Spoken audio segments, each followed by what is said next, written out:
তো হে বন্ধুরা, আসসালামু আলাইকুম। Welcome back to my channel Jhuma blog. তো সবাই কেমন আছো? আশা করি ভালো আছো। আলহামদুলিল্লাহ, আমিও খুব ভালো আছি। চলে এসেছি একটা নতুন ব্লগ নিয়ে। তো চলো সারাদিন কী করবো সেটাই তোমাদের সঙ্গে শেয়ার করবো। তোমরা স্কিপ না করে দেখতে থাকো। আর দেখো বন্ধুরা, এই যে মাছ ভাজতে গিয়ে আমার এই গলায় তেল ছিটিয়ে এসেছিলো, তার জন্য পুড়ে গেছে একটুখানি। যাই হোক, রান্নাবান্না করতে গেলে তো, সংসারে কাজ করতে গেলে তো একটু ছাঁকা পোড়া খেতেই হবে। সব কিছু মানিয়ে গুছিয়ে নিয়ে চলতে হয়, তাই না? তো চলো বন্ধুরা, সকাল থেকে সেই রাত পর্যন্ত কী করি সবটাই তোমাদের সঙ্গে শেয়ার করব। আর যারা যেখান থেকেই আমার ব্লগটি দেখছো তাদেরকে জানাই অসংখ্য অসংখ্য ধন্যবাদ। যারা আমার ভিডিওটি ফার্স্ট দেখছো, তো প্লিজ বন্ধুরা আমার চ্যানেলটি সাবস্ক্রাইব করে দিয়ে আমার পাশে থাকবে।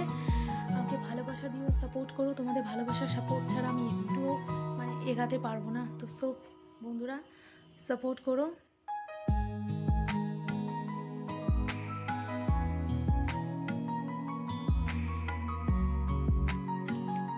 কদিন ধরে কি হচ্ছে কিছুই ভালো লাগছে না, শরীরটা ভালো লাগছে না, মনটাও ভালো নেই। শরীরের অবস্থা দেখেই বুঝতে পারবে যে না ভালো আছি না খারাপ আছি। কিছুই করতে ভালো লাগছে না। কম কাজ বাজ রান্না বান্না এগুলোই করছি, কিছু ভালো লাগছে না, কেন জানি না। ভাবছিলাম যে কয়েকদিনের জন্য কোথাও গিয়ে একটু ঘুরে আসবো, একভাবে এই বাড়িতে আর ভালো লাগছে না।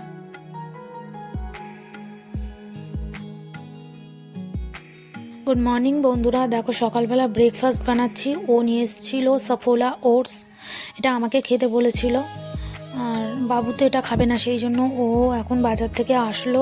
আমি ভাবলাম যে ওকেই বানিয়ে দিই, বললো যে কিছু খাবার আছে তো এটা ঝটপট করে হয়ে যাবে। তো সেই জন্য দেখো বাবুর জন্য এখানে ম্যাগি বসিয়ে দিয়েছি, আর ওর জন্য আমি ওই ওটসটা বানিয়ে নিলাম। আর সকালবেলা হালকা ফুলকা খাবার এটা। কোনো দিনও ভাত থাকলে খেতে চায় না, একটু রুটি বা এরকম ম্যাগি ডিম পোচ করে দিলে এটা সহজে খেয়ে নেয়। তো সেই জন্য আমি ভাবলাম ওটসটা যখন আছে এটাই আমি বানাই। দেখতে পাচ্ছ পুরো একদম ওই ডালিয়া বা ওই গোবিন্দভোগ চালের খিচুড়ির মতো লাগছে, বেশ পাতলা করে বানিয়েছি। আর এই আগের দিনের চিকেন ছিল রান্না, তো সেটাকে গরম করে আমি দিয়ে দিলাম। ও বললো রাখো একটু গরম ঠান্ডা হোক, তারপরে আমি খাচ্ছি। আর তো চলো সকালবেলা ও ব্রেকফাস্টটা করে নিই, আমি কিন্তু কিছু খাইনি। সকালে উঠে আমি কিন্তু লিকার চা খেয়েছিলাম, আর ওকে এই দিয়ে দিলাম ওটসটা। ও বললো ভালো হয়েছে, খুব সুন্দরভাবে খেয়ে নিল। আর বা দেখো বিছন কাতা এইভাবে আমি গুছিয়ে নিয়েছি, শীতকালে জানোই তো আর কি ভালোভাবে গুছাবো। এখানে দেখো এই ছেলের জন্য ম্যাগি রেডি করলাম, এটা ওকে দেব, ও খাবে। পাপা আর ও একসঙ্গে খেয়ে নেবে। দুজনের খাবারটা দেওয়া কমপ্লিট হলো, এবারে আমার নিশ্চিন্ত। এবারে আস্তে আস্তে আমি কিন্তু রান্নাটা করে নিতে পারবো।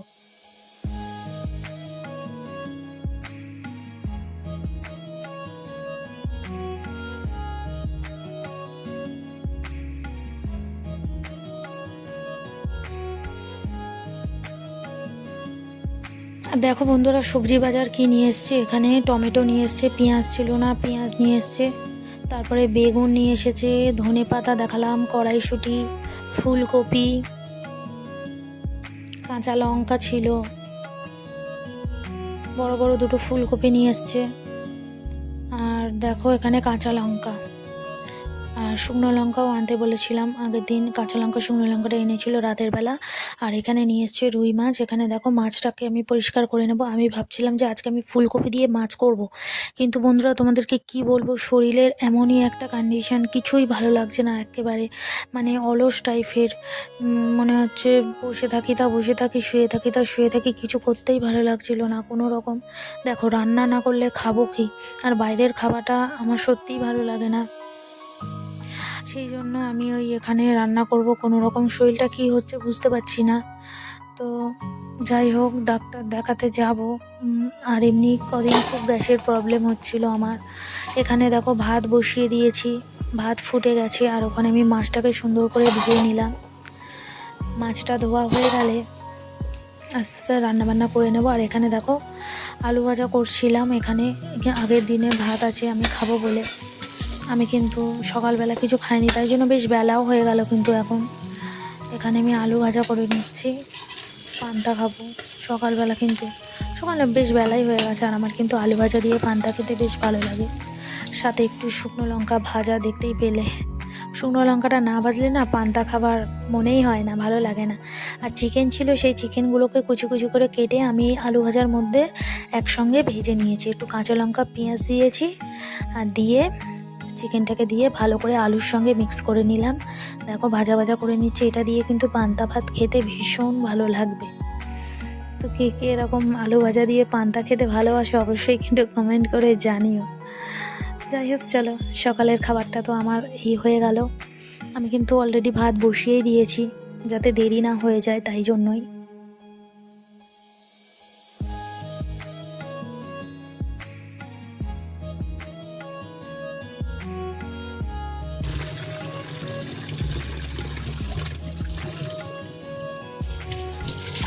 দেখো বন্ধুরা, এখানে আমি মাছটাকে ধুয়ে নিয়েছি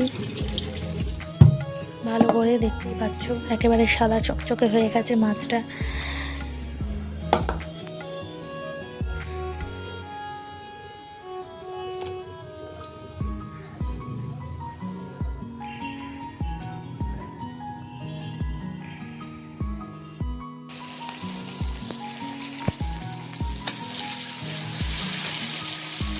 দেখো বন্ধুরা, লাস্টে আমি ডিসাইড করলাম যে ভাত হয়ে গেছে, ওপর দিয়ে দিয়েছি, যে মাছটা কি করব।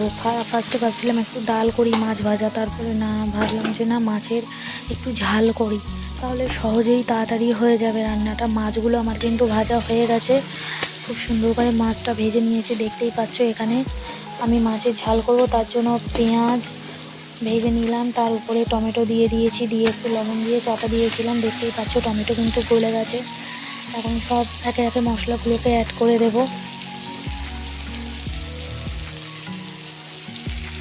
দিয়ে দিচ্ছি আদা রসুন পেস্ট একসঙ্গে বাটা,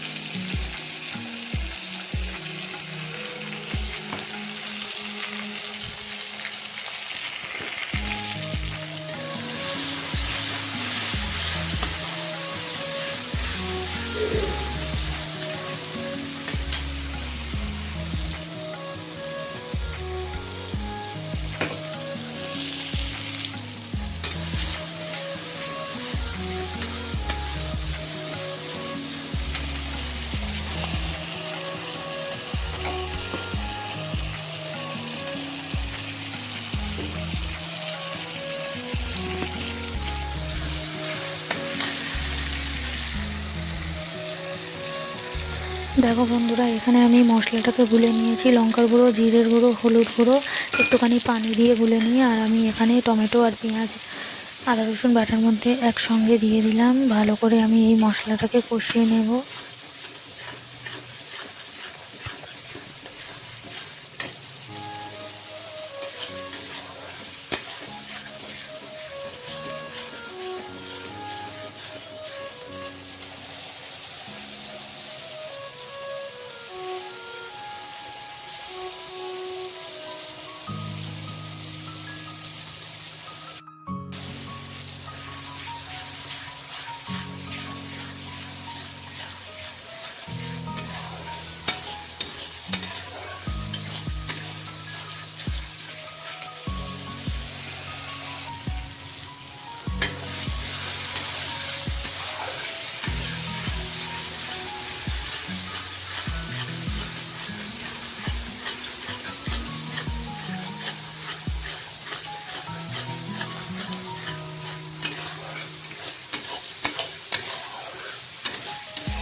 দেখো বন্ধুরা, এখন কিন্তু আমার মশলাটা পুরোপুরিভাবে কষানো হয়ে গেছে। এখন আমি ফাইনালি ঝোল দিয়ে দেবো। আর আমি ঝোল দিয়ে দিয়েছি, দিয়ে এখন স্বাদ মতন লবণ দিয়ে দিচ্ছি। মাছের ঝোলটা একটু অল্প অল্প করেই করছি, ঝোল না অবশ্য কালিয়া করব, এরকম ঝোল থাকবে না, একেবারে গামাকা গামাকা হবে, মাছের গায়ে লেগে থাকবে এরকম। আর দেখো এখানে ঝোল ফুটে গেছে, আমি মাছ ভাজাগুলোকে একে একে দিয়ে দেবো। পেটি সরি ডাকাগুলোকে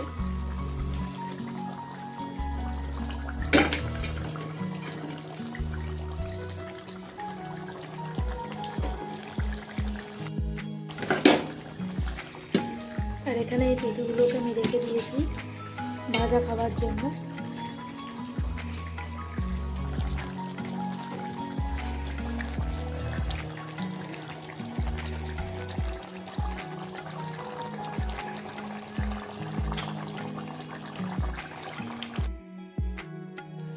ফাইনালি মাছের কালিয়া বা মাছের কারি দেখতেই পাচ্ছ হয়ে গেছে আমার।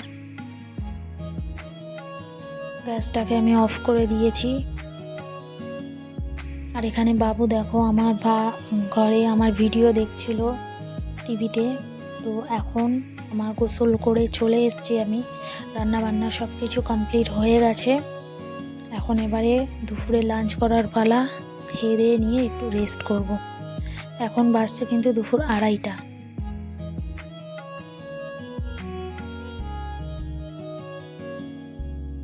দেখো বন্ধুরা, এখানে দেখো দুপুরের লাঞ্চ নিয়ে বসে পড়েছি, মাছের কালিয়া আর মাছ ভাজা আর ভাত আছে। আজকে দুপুরের লাঞ্চ মানে এটাই।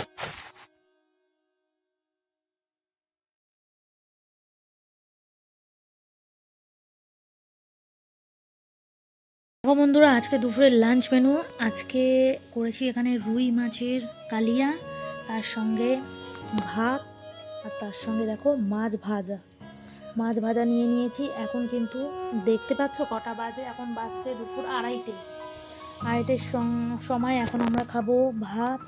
দুপুরের লাঞ্চটা করে নিয়ে এখনও আসবে না, আসতে ওর লেট হবে বলে, সেই জন্য আমি আর বাবুকে নিই। বাবু বললো মা আজকে তুমি আমাকে খাইয়ে দাও, তো সেই জন্যই আমি আজকে ওকে খাইয়ে দেবো। আমি পেটে খাবো না, একবার খেয়ে দেখ, খেতে ভালো লাগবে। নে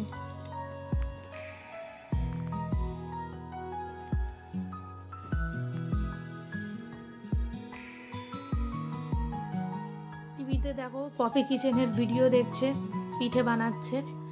আর এই যে আর বাইরে কিন্তু বেশ মেঘলা মেঘলা অবস্থা। আমার জামা কাপড়ের অবস্থা দেখছো, শীতকালে আল্লাহর অবস্থাটা তোমরা দেখো কি অবস্থা, জামা কাপড় পুরো ভর্তি হয়ে রয়েছে। আর এখানে বাবু আজকে বললো মা তুমি আমাকে খাইয়ে দাও, তো যাই হোক ও এখন বলছে পেটি খাবে না, তো ওর জন্য আমি এখানে তরকারি দিয়ে ভাতটাকে মাখাবো। আজকে না আমি শর্টকাটে মানে মেরে দিয়েছি, কি বলতো, ফুলকপি টুলকপি সব এনেছিল, আমার ভালো লাগছিল না সত্যি কথা বলতে গেলে, শরীরটা একদমই ভালো নেই। মাছের ঝালটা করলে না আমার তাড়াতাড়ি রান্নাটা হয়ে যাবে, সেই জন্য আমি তাড়াতাড়ি শুধু এই মাছের ঝালটাই করেছি। চলে এসো।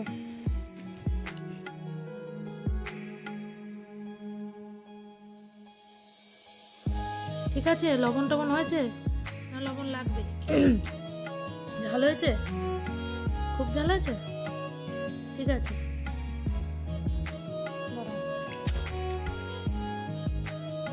দেখো বন্ধুরা, মাছটা কিন্তু বেশ ভালো ছিল, মাছটা বেশ ফ্রেশ।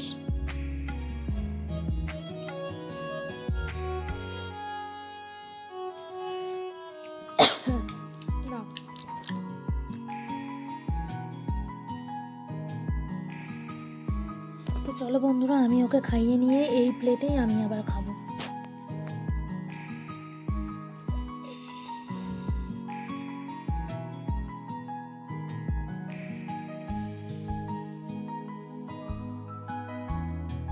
দেখো বন্ধুরা, বাবুকে আমি এখন ভাত খাইয়ে নিচ্ছি। অনেক দিন পরে কিন্তু ও আমার কাছে ভাত খেলো, কারণ মাছ হলে তারপরে সবজি হলে ভাত খেতে চায় না। ইদানিং দেখছি কয়েকদিন ধরে ভালো করে ভাতটা একদমই খাচ্ছে না, মাছ ভাজাটা দিয়ে কিন্তু ভাত খেলো না। তারপরে ওই মাছের কারিটা দিয়ে আমি মাখিয়ে নিয়ে ওকে আমি খাইয়ে দিচ্ছি। আমাদের কিন্তু মাছ ভাজা গরম গরম ভাতের সঙ্গে আলু সিদ্ধ হেবি ভালো লাগতো খেতে ভীষণ, কিন্তু আমার ছেলে মাছ ভাজা খায় না, এই আবার কীরকম জানি না। যাই হোক, দেখো এখানে কিন্তু ওকে মাছটা বেছে বেছে আমি খাইয়ে দিচ্ছিলাম, আর এই অল্প কটা ভাতই ও খাবে। আর দেখতেই পাচ্ছ যে ভাতগুলো মাখিয়েছি, আর সাদা ভাত যেগুলো রয়েছে ওগুলো আর কিন্তু খেলো না। ওর মধ্যেই আমি একটু অল্প ভাত নিয়ে আমি খেয়ে নিয়েছি। আর দেখো সন্ধ্যাবেলায় আমি একটু বেরিয়েছিলাম নারায়ণপুরে, সেগুলো তোমাদের সঙ্গে শেয়ার করতে পারলাম না। বাড়ি চলে আসছি, এসে একটুখানি রেস্ট করছি। গেছিলাম বাবুর জন্য একটু সোয়েটার কিনতে, তো ওর মাপের কোনো সোয়েটার আমি পেলাম না, তো চলে আসলাম, কিছুই কিনলাম না। আর ভালো লাগছিল না, দেখতেই পেলে টুকিটাকি জিনিস কিনেছিলাম। আর বাবুর সোয়েটারটা অর্ডার দিয়ে এসেছি, কালকে আবার আনবে বলেছে। আর একটুখানি বিশালে গিয়ে দেখো ওই ম্যাগিটা নিল, আর আমার থালা বাসন মাজা লিকুইড সব শেষ হয়ে গেছিলো, ওই কয়েকটা জিনিস নিলাম। আর এখানে বাবুর জন্য এই ম্যাগি বানাচ্ছি, ও খাবে। কারণ যখন বেরিয়েছিলাম আমার একটু চাও খাওয়া হয়নি, আর বাবুও কিছু খায়নি, জাস্ট গেলাম আর এলাম, বাইরে আর কিছু খাইনি। এমনি মনটা ভালো নেই, দেখতেই পাচ্ছ, বুঝতেই পারছো, সত্যিকারের মানে গিয়েছি আর এসছি, কিছু খাইনি, কোথাও দাঁড়াইনি, কিছু করেনি, এই চলে আসলাম। এসে কিন্তু আমি একটু চা বানাবো, খাবো। আর এখানে বাবুর জন্য ম্যাগিটা বানাচ্ছি, ও খাবে।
দেখো বন্ধুরা, আমার কিন্তু কিছু না ভালো লাগলে না, আমার রান্না করতে ভীষণ ভালো লাগে।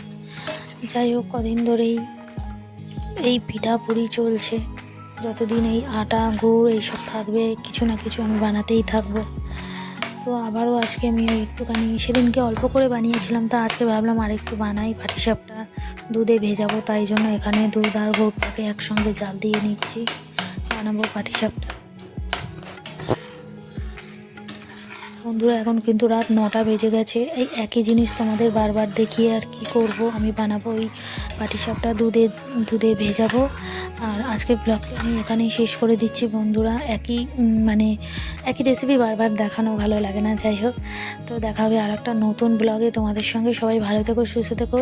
ভালো লাগলে অবশ্যই একটা লাইক করে দিও, কমেন্ট করো, চ্যানেলটি সাবস্ক্রাইব করে দিয়ে আমার পাশে থেকো। দেখা হবে নতুন ব্লগে পরের দিন। তো সবাই ভালো থেকো, সুস্থ থেকো, আল্লাহ হাফিজ।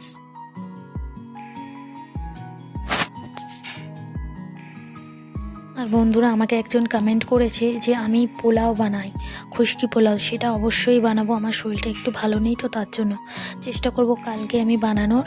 আর বানালে অবশ্যই তোমাদের সঙ্গে শেয়ার করব। আর যে আমাকে কমেন্ট করেছে তাকে অনেক অনেক থ্যাংক ইউ। প্লিজ বন্ধুরা, আমাকে সাপোর্ট করো, আমাকে ভালোবাসা দিও, এইভাবে আমার পাশে থেকো। তোমাদের ভালোবাসা, সাপোর্ট আমার অনেক অনেক বেশি দরকার।